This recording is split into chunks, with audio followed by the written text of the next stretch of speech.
Luciano, bom dia!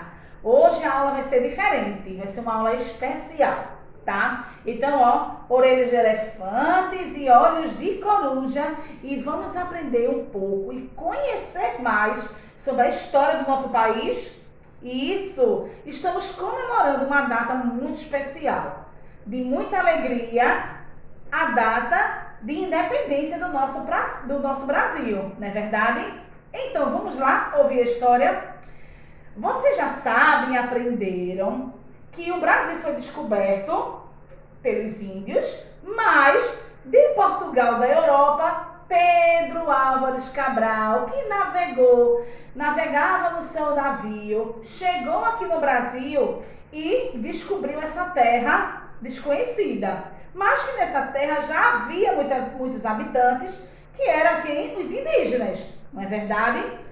O Brasil é uma terra muito rica, de muito ouro, de muitas plantações, muitas árvores, com a nossa Amazônia, nossa riqueza maravilhosa.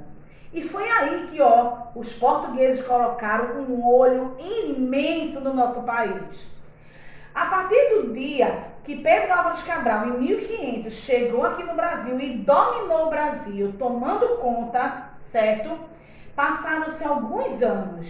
E depois desse tempo, no ano de 1808, certo? A família real, lá de Portugal, Dom Pedro, junto com sua família, vieram navegando no seu navio pelas águas dos oceanos e foram diretamente para o Brasil. Quando chegaram lá no Brasil, eles passaram a morar, toda a família real. Dom Pedro, o rei, com a sua esposa e o seu príncipe, o seu filho, que chamava Pedro, ok? Mas aí o que aconteceu, tia Manu? Por que eles vieram morar no Brasil? Como eu falei, o Brasil é um país cheio de riquezas. E o que Portugal queria era só a riqueza do Brasil. Por isso que o Brasil passou a ser de Portugal. Porque os portugueses vinham para o Brasil, levavam o nosso ouro, levavam madeira, certo? As nossas riquezas sempre. E sempre ia para lá e para cá, ia e voltava.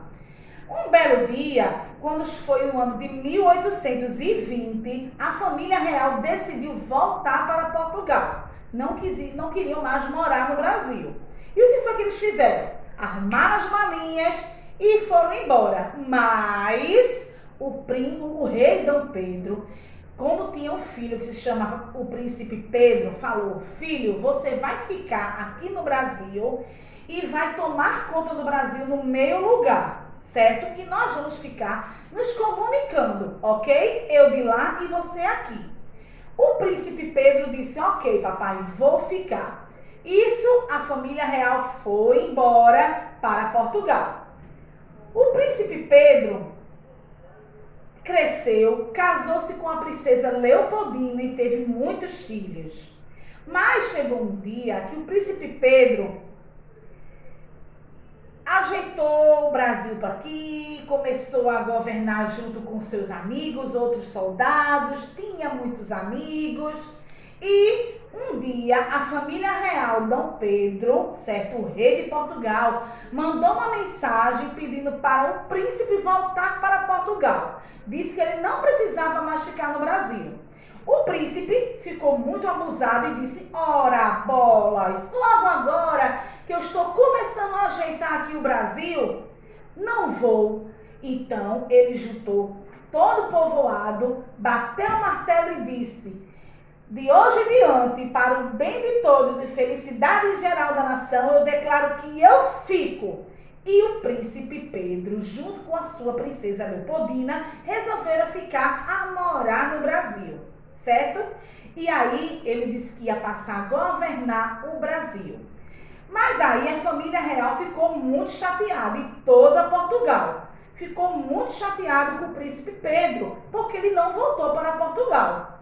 Aí o que aconteceu depois? Depois de muito tempo, certo? No dia 7 de setembro, Dom Pedro, o príncipe, certo? Juntou todos seus amigos soldados e foram a cavalo para São Paulo. Percorreram muitos dias, embaixo de chuva, de sol, andando até chegar em São Paulo. E a princesa Leopoldina continuou lá, tomando conta do lugar onde eles estavam no Brasil. Eles caminharam, e no meio dessa caminhada, ele ia juntando um monte de pessoas que iam dando apoio ao príncipe Pedro, certo? Quando ele chegou em São Paulo, ele declarou, certo, que ia tornar o Brasil independente. Vocês sabem o que é ser independente? E ser independente é quando a gente ninguém é dono mais de nós, ninguém manda mais em nós, onde nós conseguimos fazer tudo por si próprio. Isso acontece quando a gente se torna adulto, começa a trabalhar e começa a tomar conta da nossa própria vida. Nesse momento, vocês são crianças e vocês são dependentes de mamãe, de papai, dos adultos, tá? Mas aí, isso acontecia com o Brasil, porque quem mandava no Brasil era Portugal. Mas o que o príncipe Pedro queria era tornar o Brasil independente. O Brasil ser dono de si próprio. E foi isso que aconteceu. No voltar de São Paulo, às margens do rio Ipiranga, em cima do Monte Pascoal, o príncipe Pedro, junto com todos os seus amigos soldados, levantou a sua espada e disse que a partir daquele dia, o Brasil se tornava um país livre e que nenhum outro país, justo Portugal, ia mais mandar no Brasil. Então, junto com todo aquele povo e todos os seus soldados, ele levantou a sua espada e disse: independência ou morte! E foi aí que todos comemoraram, às margens do rio Ipiranga, a independência do Brasil. E hoje, 7 de setembro, certo? É o dia onde festejamos com muita alegria a independência do nosso Brasil. Isso mesmo. Então, não podemos esquecer que o nosso país, o Brasil, é um país de muitas riquezas, muito ouro, uma floresta verdinha, cheia de riquezas, onde podemos tirar muitas coisas boas para poder nos proteger, muitos animais que precisam da ajuda, as plantas, a Amazônia. O nosso país precisa de muita ajuda e precisamos fazer a nossa parte em cuidar dele, certo? Então, 7 de setembro é a marca e a data onde comemoramos a independência do nosso Brasil, porque foi a partir dessa data que o Brasil passou a ser independente e Portugal não mandava mais nele, certo? Então, vou deixar uma atividade para vocês hoje. O que é que eu quero que vocês façam? Tcharam! Eu quero que vocês realizem uma pesquisa, tá bom? De quando foi criada a bandeira nacional, que é a nossa bandeira do Brasil, e o que significa cada cor existente na bandeira, certo? Na nossa próxima aula, quando voltarmos para a escola, eu quero ver essa pesquisa realizada com muito capricho, muito colorido, tá certo? Então, um beijo para vocês, primeiro ano. Tchau, tchau.